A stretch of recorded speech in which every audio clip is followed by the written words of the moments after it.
Assalamualaikum warahmatullahi wabarakatuh. Kita lanjut di part 2 ya. Jangan lupa disimak teman-teman.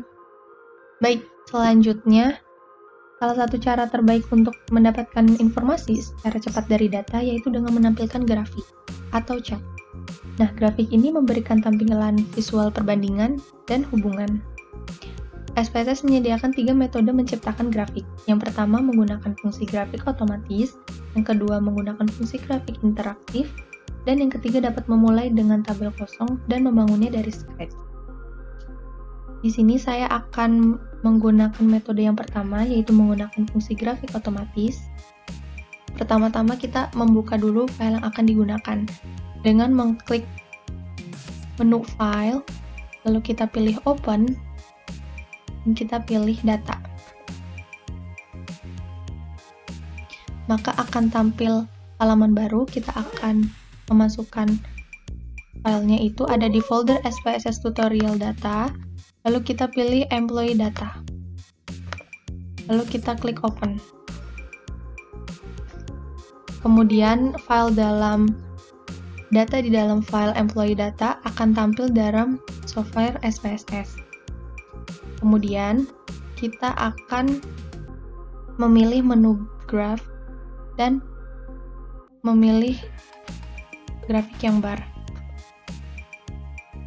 Kita akan memilih grafik yang simple, lalu kita klik define. Kemudian akan tampil halaman baru.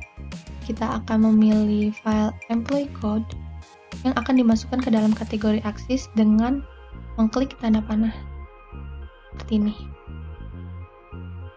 Setelah file datanya masuk ke dalam kategori axis, kita akan klik OK. Maka hasilnya akan muncul pada halaman output seperti berikut. Selanjutnya kita akan membuat grafik juga. Kita akan memilih menu graph, lalu kita perlu memilih menu bar, dan kita akan memilih cluster. Kita klik define. Maka terdapat kolom baru yaitu define cluster by, dan di sini kategori aksesnya kita menggunakan data employment kategori. Diklik datanya, lalu klik tanda panah pada kolom kategori axis. Kemudian untuk kolom define cluster by-nya kita akan menggunakan data gender. Kita klik data gender dan memasukkannya dengan tanda panah pada kolom define cluster by. Setelah itu kita akan klik OK. Maka hasilnya akan seperti berikut. Yang atas ini menggunakan fungsi grafik simple, yang bawah ini fungsi grafik cluster. Selanjutnya, untuk membuat penampilan lebih menarik, kita akan membuat judul pada grafik. Kita akan memilih menu grafik lagi. Kita pilih menu yang bar. Kita menggunakan cluster. Kita klik define.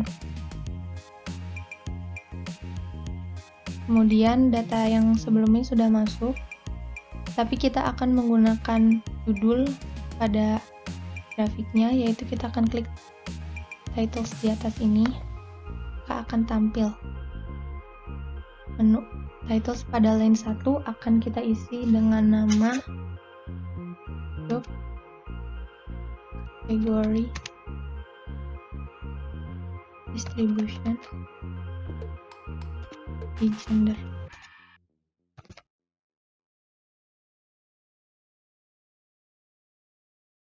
Kemudian untuk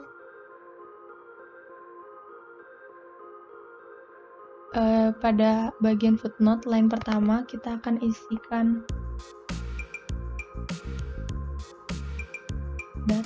tanggal date ya, atau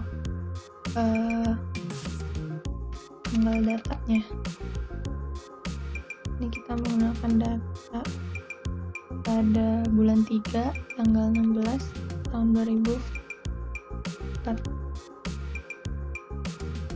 Pada line kedua, kita akan mengisikan sumber datanya. Data source-nya itu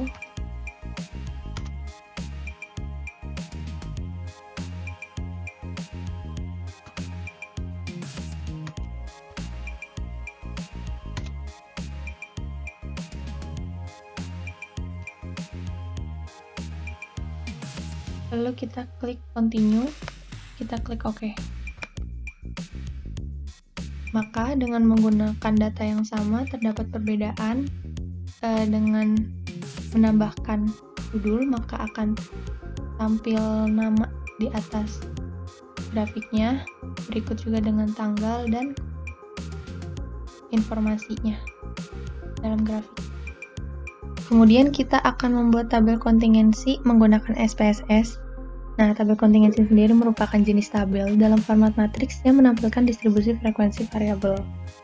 Di sini kita akan memasukkan datanya terlebih dahulu dengan membuka halaman variable view, lalu kita mengisikan nama variabel. Yang pertama itu ada hasil, kemudian umur, lalu rokok, dan yang keempat itu frekuensi. Kita singkat jadi frek. Untuk tipe datanya, semuanya numerik, bitnya 8, dan desimalnya kita nolkan semua.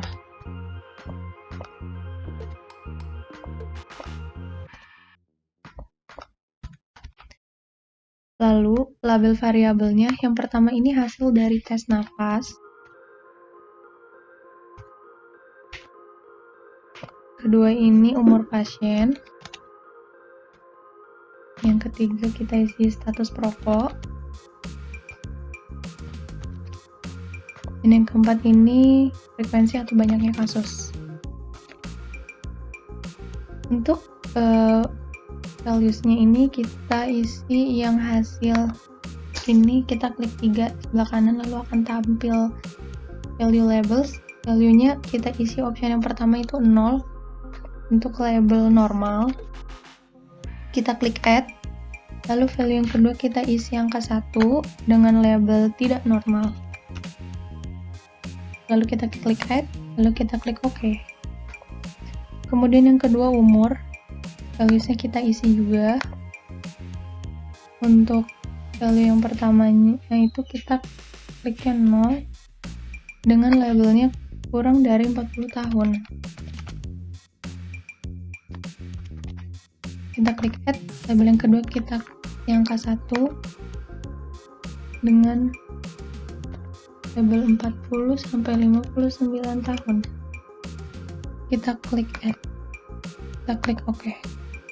Selanjutnya yang values variabel rokok, kita isi untuk values yang pertama kodenya 0 dengan labelnya isikan tidak pernah. Kita klik add. Kemudian values yang kedua kita isikan nomor 1 dengan label pernah. Kita klik add, dan ada lagi values yang kedua ini kita kasih labelnya ini perokok. Lalu kita klik add, kita klik OK. Untuk frekuensi tidak perlu ada values-nya. Kemudian measure-nya kita bisa isi scale ya, karena tipe datanya numerik. Kemudian setelah itu kita akan pilih menu data, atau kita akan masuk ke data view, lalu datanya akan kita copy paste dari file di Excel ya.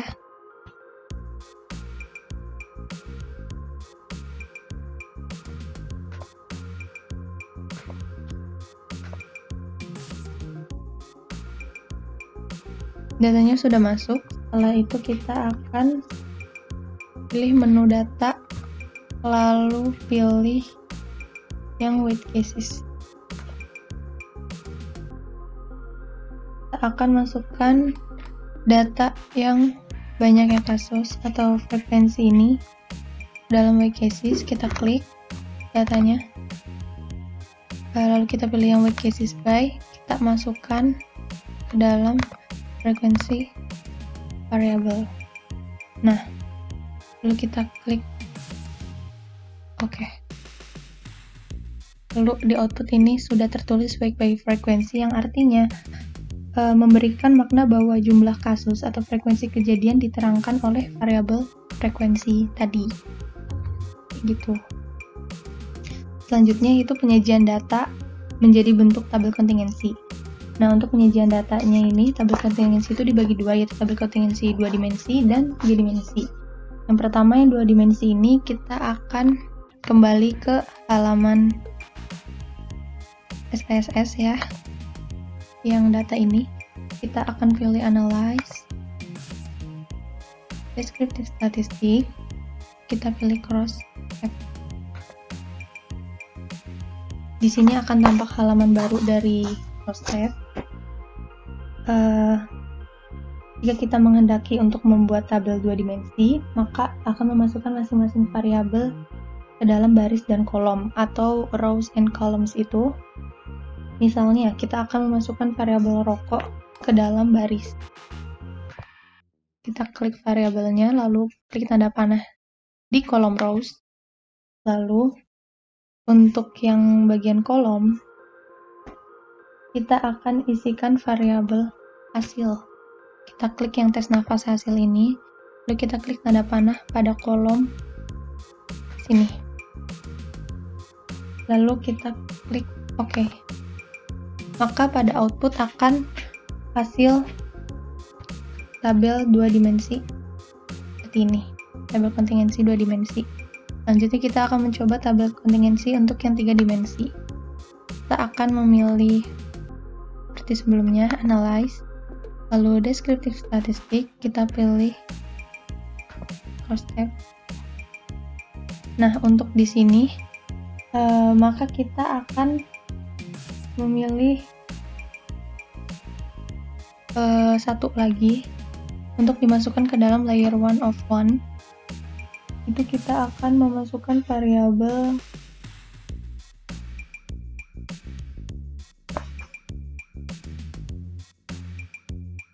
usia atau umur ya. Kita akan klik, lalu kita masukkan ke dalam sini. Setelah selesai, kita akan klik OK. Maka diperoleh tabel kontingensi 3 dimensi di berikut. Sekian teman-teman, sampai bertemu di kelas praktikum nanti. Wassalamualaikum warahmatullahi wabarakatuh.